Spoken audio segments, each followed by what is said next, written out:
Sinarado ang kalsada ng Commonwealth dahil umano'y dadaan ang Vice Presidente Sara Duterte.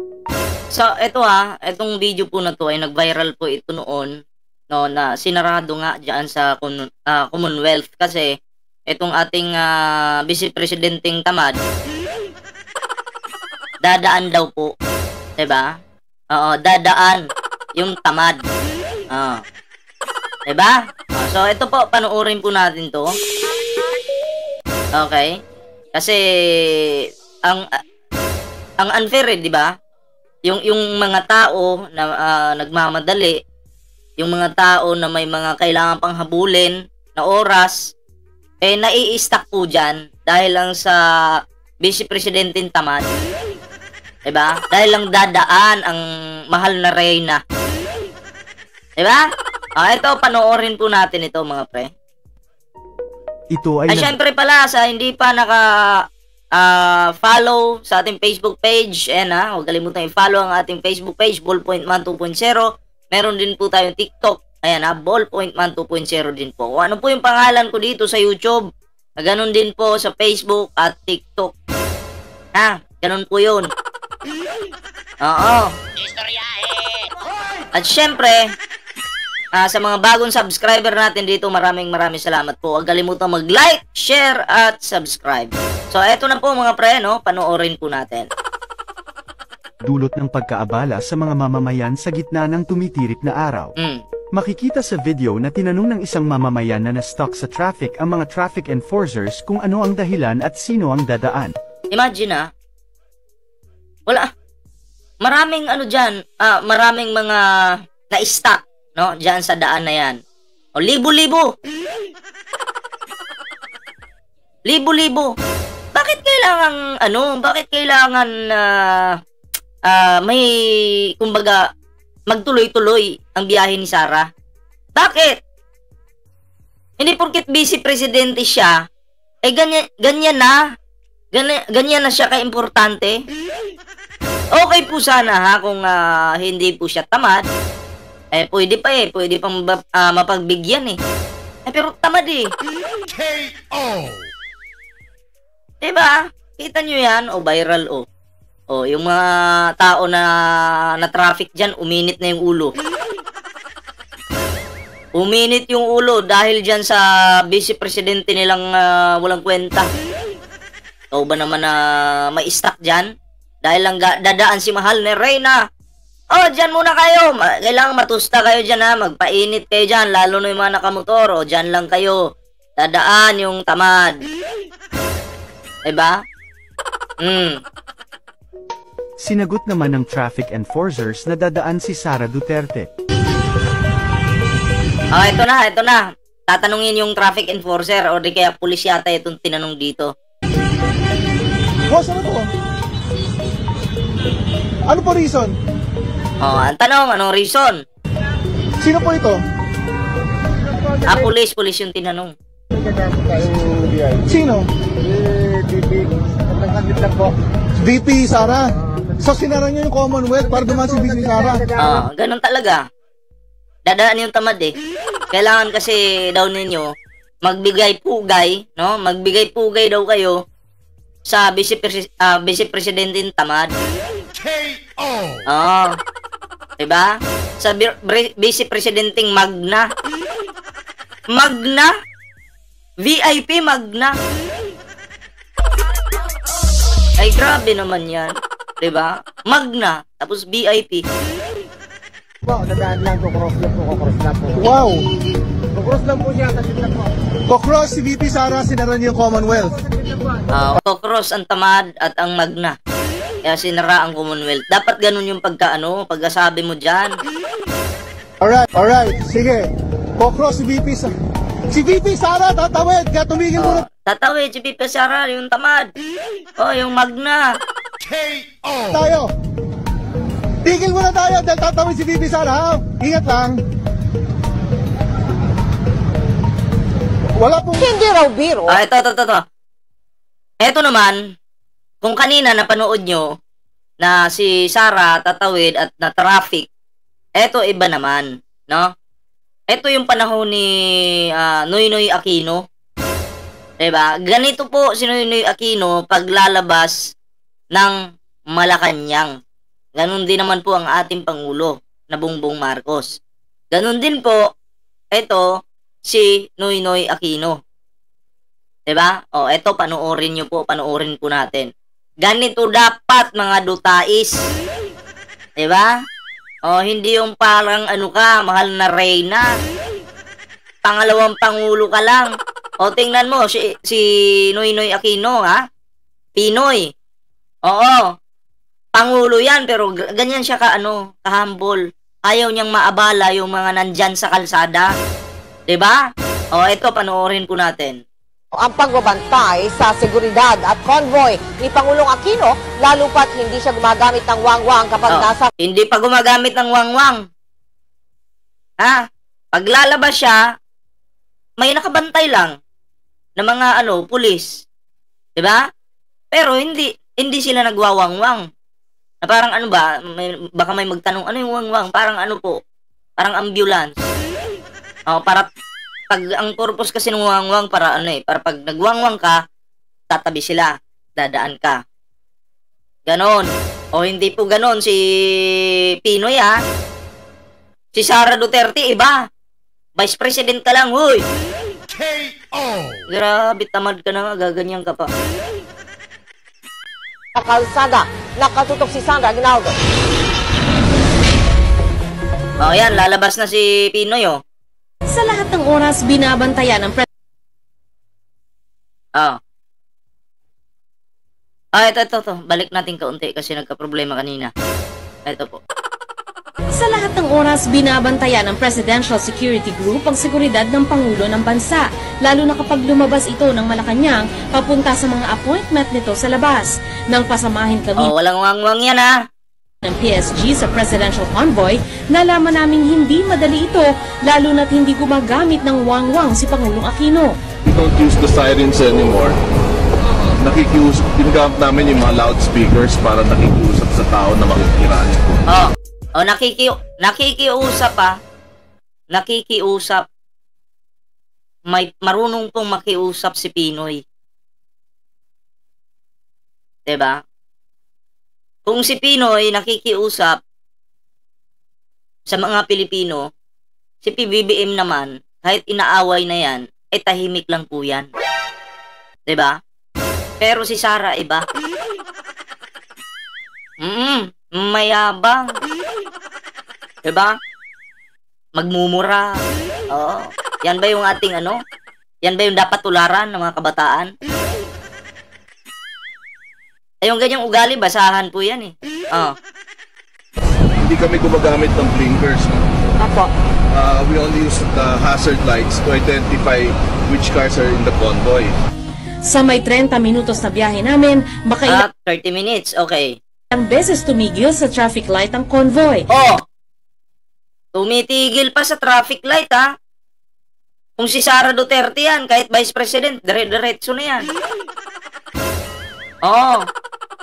Vice President pa nga lang yan, eh. Pero si Pinoy, tumitigil po talaga. Diba? Kumbaga, sumusunod po sa batas ang nakaraang Pangulo. Ganun. Pero si Digong, Sara, ay nako po. Bastos po yan, diba? Kaya nga nung naupo yung si Digong, eh. Ang umunlad kay OGC lang. Tapos yung bansa nabulok. Kasama na yung ayuda, nabulok din. Pinamigay nga niyang ayuda sa corn beef 19. Diba? Corn beef. Bulok na bigas. Diba? Saan ka pa niyan? 2 kilo yung bigas. 2 kilo yung bigas, tapos weekly lang sila magbibigay ng ng ayuda noon. 2 kilo lang. Tapos corn beef.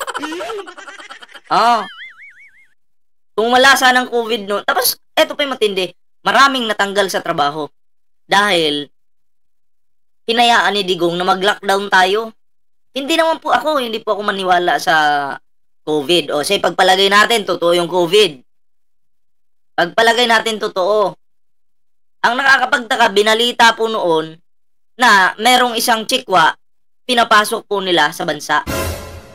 Na-scan na dun sa scanner na may nararamdaman siyang corned beef. Corned beef 19. Diba? Pero pinapasok pa rin ni Digong ang inchik na yun. So, planado talaga. Gusto ni Digong na malakdaw ng buong bansa, magka-COVID kuno, para kumita sila. Sa face mask, face shield, sa PhilHealth. Diba? Sinadya. Ganun lang. Oh. Kapansin-pansing hindi mapakali ang mga PSG sa pagbabantay. Sir, bakit bubukas yung mga pinto ng PSG car? Siguro para ready sila. Mamaya may mga sumunod na dyan na anong tawag dyan? Alam nyo na, yung nakasakay ng motor, riding in tandem, di ba? So, kailangan nakahanda sila. Para mas madaling bumaba. Ayun. Yun na. Klaro ha. Kasi pwede kaming bumaba kagad. Plus, it's practical also because you can see the side mirror, you can see the back. May motorcycle riding police officers naman para mapabilis ang takbo ng convoy pero natatraffic pa rin ang Pangulo.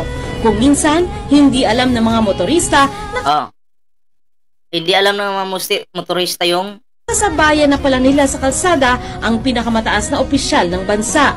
Diba? Ganun ka-humble si Pinoy. Oo. Kaya, nako, sabi ko nga, kung ganun ka-humble si Pinoy, ganun din po ang ating mahal na Pangulo. Tahimik, pero matindi yung diskarte, diba? Matindi magtrabaho, hindi po tatamad-tamad. Ganun. Ganun po si Pangulong Bongbong Marcos. Diba? Bakit ko ito pinapakita sa inyo ngayon? Para makita po ninyo yung kaibahan ni Sara Duterte at PBBM and of course si Pinoy. Diba? Ang laki po ng kaibahan. Ang pamilyang Duterte, tatak Duterte, mayabang at tamad. Hindi lang tamad. Fake news. Bobo. Diba? Ngayon mga pre, meron akong isang picture na ipapakita sa inyo. Okay? Isang picture na ipapakita sa inyo ngayon. Eto po, naalala nyo po ito. Ayan. Yan si Digong. Yan po yung kumalat na larawan noon na kumakain siya ng kanin. Diba? Tapos may tira-tirang ulam. Para kunyari lang mahirap. Diba? Tira-tirang ulam. Tapos may cake siyang kanin. May kandila pa hindi ko alam kung birthday ba ni Digong dyan. Pinakalat nila yan sa social media. Nagpicture sila, pinakalat sa social media. Diba? Or di kaya isa itong video, tapos nung mapansin nila na, uy, maganda to screenshot natin tong parte na to. Screenshot natin tapos pakalat. Ayun na nga, kumalat na. Ang sabi ng mga DD Sheets, mga bobon DD Sheets, wow, kasimpul naman talaga ng Tatay Digong. Hindi po mayaman ang mga dutais. Kasi tingnan nyo, kanin nga lang yung cake niya kanin nga lang diba, nagtitipid nga yung tao tingnan nyo naman, hindi niya kailangan ng cake kasi mahirap lang talaga ang mga Duterte. Yun yung sabi ng mga DD Sheets. Nabalitaan nila Digong yun, pamilyang Duterte, palakpakan sila. Yes, ang tingin sa akin, mahirap, patututo talaga tong mga to. Yes. Ngayon, biglang lumabas to.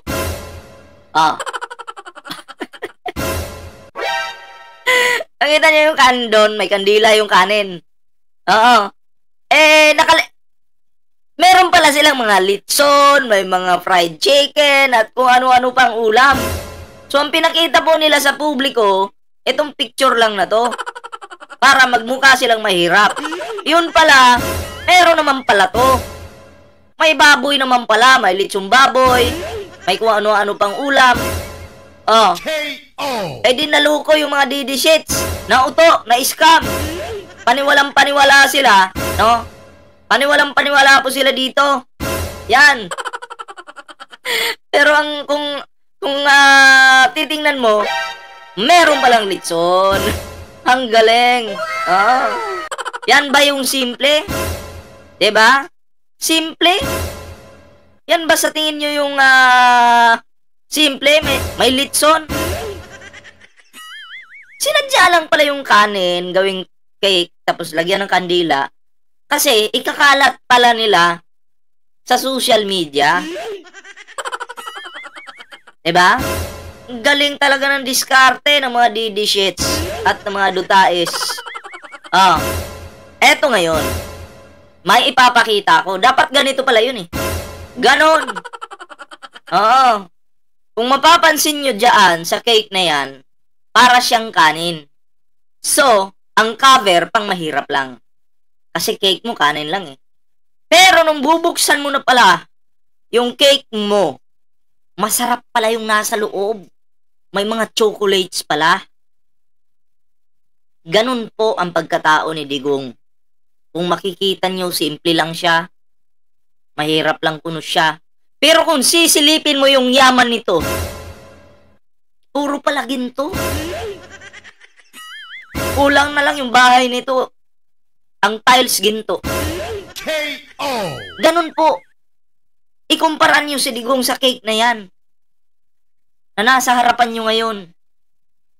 Ang cover, akala natin kanin. Simpleng-simple, kanin nga eh. Pero nung hiniwa mo na, ay putang ina, sarap pala sa loob. Diba? Yummy pala, ice cream yummy. Ay, ice cream tuloy. Kala ko ice cream yummy. Cake yummy pala. Galing, diba? So, ngayon, mga pre, pag-usapan natin ngayon, kasi sabi ng mga didishits, ganito daw ka-safe ang Davao noon sa panahon ni Digong. Safe na safe daw talaga ang, hindi lang po Davao buong bansa. Sa panahon daw ng panunungkulan ni Digong, ay safe na safe daw po, no? Ang buong bansa. Kasi kahit maglakad ka dyan, wala daw po gagalaw sa'yo. Dahil si Digong nga daw yung presidente. Oo. Si Digong nga daw yung presidente, kaya safe ka sa panahon daw ni Digong. O ngayon, pag-usapan natin to. Diba? Yan. Pag-usapan natin yan ngayon. Ito po ay nangyari sa panahon ni Digong. So, tingnan nga natin kung safe nga ba. Sige, panoorin po natin ito. Mga pulis ng May Kawayan, Bulacan ang sinasabi ni alias Dolores na nang-gang rape sa kanya. Uy! Nagsalit-salitan daw siya ng mga ito. Uy! Ano yan? Panahon yan ni Digong. Nang-gang rape. Ginang rape. Etong babaeng ito na hindi na pinakilala yung totoong pangalan. Diba? Gang rape, panahon ni Digong. Yan ba yung safe, mga dutae? Pulis pa ang gumawa. Imbis yung pulis sa panahon ni Digong magpoprotekta sa mga Pilipino, ay nanggagahasa pala. Paano naman kasi yung presidente natin noon manyakis?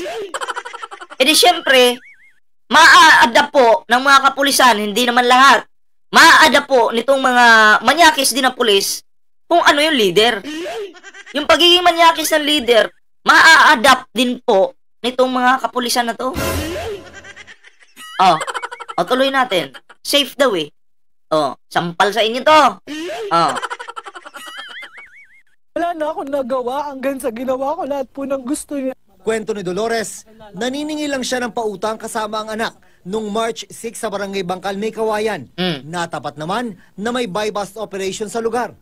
May buy-bust operation. Sigurado, ano-ano naman, gawa-gawa na naman yun. Atsyempuhan si Dolores sa isang bahay. Doon na raw siya napag-interesa ng mga pulis. Kasama pa raw noon ni Dolores ang kanyang 2 taong gulang na anak. Diba? May 2 taong gulang pang anak. Tapos, ginahasa ng mga kapulisan yung nanay. Yan ba yung turo ni Digong sa inyo? Sa panahon nyo? Ganun na ba talaga? Diba? Ganun ba ka-safe sa panahon ni Digong? O, tingnan mo, naghahasa. Ano na, mga dutais. Mga bobong dutais. K.O. Pagtatanggol yung pa rin ng tatay nyo, hindi nyo kaya. Hindi nyo kami kaya. Dahil kami ay nasa katotohanan lang. Kung sasabihin yung fake news kami, hindi rin totoo yan. Bakit? O, yan o, nasa balita o. Nasa balita. Sabihin nyo sana kung fake news kami, kung wala kaming mga ebidensya na pinapakita dito. Kaso meron eh. Oh, ay paano na yun? K.O. Kakasimula pa lang ng unang pulis na humalay sa kanya ng... Na isang pulis na po, masabi kong pulis, sabing ganun, para ano yan? Sabing ganun. Tapos sabi niya, ulam to pare, sabi niya, gusto ko lang din magmerienda. Ay niya, ikaw baka gusto mo. Ang pangalawang pulis naman na nanggahasa sa kanya, hindi pa natatapos nang may pumasok naman na pangatlo. Po siya sa harapan ko, kasama ko po yung anak ko. Hindi rin So, nakita ng anak yung panggagahasa sa nanay. Aba, kasi kasama niya eh.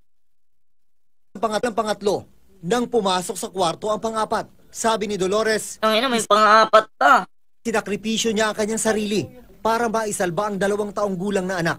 Sinabihan po nila ako na kung ayaw mo, gusto mo yung anak mo na lang. Ba? Hanggang sa yung anak ko. Ilan ba, anak niya, 3 years old? 2 years old? Oh, tangin ang grabe. Pati bata. Buplax talaga. Nakatayo lang po dun sa upuan. Tinanggal po nila yung panty, tinaas nila yung dress ng anak ko, tapos tinanggal nila yung diaper. 7 linggo ng... Ay, grabe. Nakakagigil yung ganun eh, no? Hindi pinalagpas. Pati 2 years old. Alam nyo, hindi po magagawa ng normal na tao yan. 'Di ba? Pero kung adik ka, pulis ka, adik ka, kayang-kaya mong gawin yan. 2 years old na bata, 2 years old battery. Oh. Hindi pinalagpas. Grabe. Buntis ang 29 na taong gulang na biktima. 20. Teka. Ilan nga ba yung, klaruhin nga natin, ilang taon na yung anak niya? Wait na nga. Pulis ng May Kawayan, Bulacan ang sinasabi ni alias Dolores na nang-gang rape sa kanya. Pinagsalit-salitan daw siya ng mga ito. Wala na akong nagawa hanggang sa ginawa ko lahat po. Hindi, gusto ko lang alamin yung anak niya kung ilang taon na yun. Kwento ni Dolores, naniningil lang siya ng pautang kasama ang anak nung March 6 sa Barangay Bangkal, May Kawayan. Natapat naman na may buy-bust operation sa lugar. Natsyempuhan si Dolores sa isang bahay. Doon na raw siya napag-interesa ng mga pulis. Kasama pa raw noon ni Dolores ang kanyang 2 taong gulang na anak. 2 taong gulang. O, klaro po yan ha. Last Saturday, nagpa-ultrasound ulit ako kasi nga bumasakit yung ganto ko. Mga pulis ng May Kawayan, Bulacan. O, klaro ha. 2 taong gulang na anak, no? Tinanggalan daw ng diaper tapos balak gahasain yata nito mga bubong pulis, gagong pulis. 'Di ba? Oh. Ngayon, ang tanong ko dito, mga dutaip, paano naging safe sa panahon ni Digong? Paano yun nasabi? O tingnan nyo nga, pulis na ang gumawa ng kamanyakan sa mag-ina. Kinahasa yung ina, tapos yung anak ay binastos din. Diba? Ganun po kawalang hiya ang mga pulis noon. Pero hindi ko po nila lahat. Hindi ko po nilalahat yan kasi ako, may mga kaibigan din akong pulis na nakikita ko naman sa kanila, sa panahon ni Digong, okay naman sila. Hindi naman po sila mamamatay tao sa totoo lang. Oo. Ganon. So, ganito ba yung sinasabi nyo na maganda ang pamumuno ng inyong tatay, Digong? Na tinatawag yung tatay na, iwan ko kung bakit naging tatay nyo yan. Yan ba? Yung sinasabi niyong safe? O ngayon kayo magkomento mga dutais?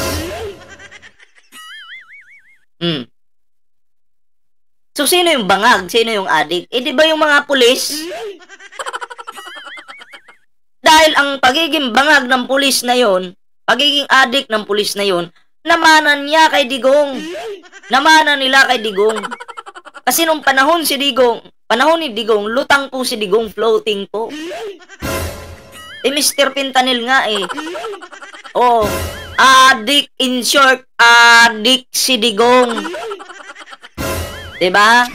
Sabi niya, I hate droga. O, ba't di mo patayin yung sarili mo? Oh, eh ngayon, Christmas na, Digong. Oh, baka huling Merry Christmas mo na yan pag ginawa mong patayin yung sarili mo. Sabi mo, pag addict pa, patayin mo, di patayin mo yung sarili mo. Oh, pag pinatay mo yung sarili mo, yung birthday mo, lilipat sa November, ano. Alam nyo na, no? November 2. Kasi kung ako, addict ako, si Ballpoint Man, addict, ay patayin ko na lang yung sarili ko. Diba? Addict ako eh. Yun naman yung pangako niya, papatayin niya yung addict. Ako po, agree po ako na patayin niya yung addict. O lalong-lalo na yung mga pumapatay ng tao. Okay, sa akin, sige, patayin mo. Oh, yung pumapatay ng tao, yung drug lord. Kaso wala man drug lord na si Michael Yang nga, kasama niya eh. Oh, mamamatay tao, drug lord, rapist. Eh, paano niya papatayin din yung manggagahasa? Eh, ganun din siya. Mangkanur din. O, di ba? O, ano pa ba? Sarili niya, patayin niya rin. Bangag eh. Diba? Tapos Mariusip. So, yun po, ano? No? So, napatunayan natin sa bidyong ito na sa panahon po ni Digong ay hindi po talaga safe ang ating bansa. Kasi kahit 2 years old na bata, binastos, minanyak, pati yung nanay. Diba? Pulis Bulacan daw ang gumawa. Oh, hindi ko alam kung ano na yung update sa balitang to, no? Kung naparusahan ba yung mga pulis na gumawa ng kabastusan sa mag-ina. So, ayan lang po, no? Yung ating video ngayon, mga pre. At huwag kalimutan, meron po tayong Facebook page dito. Ayan na, Ballpoint Man 2.0.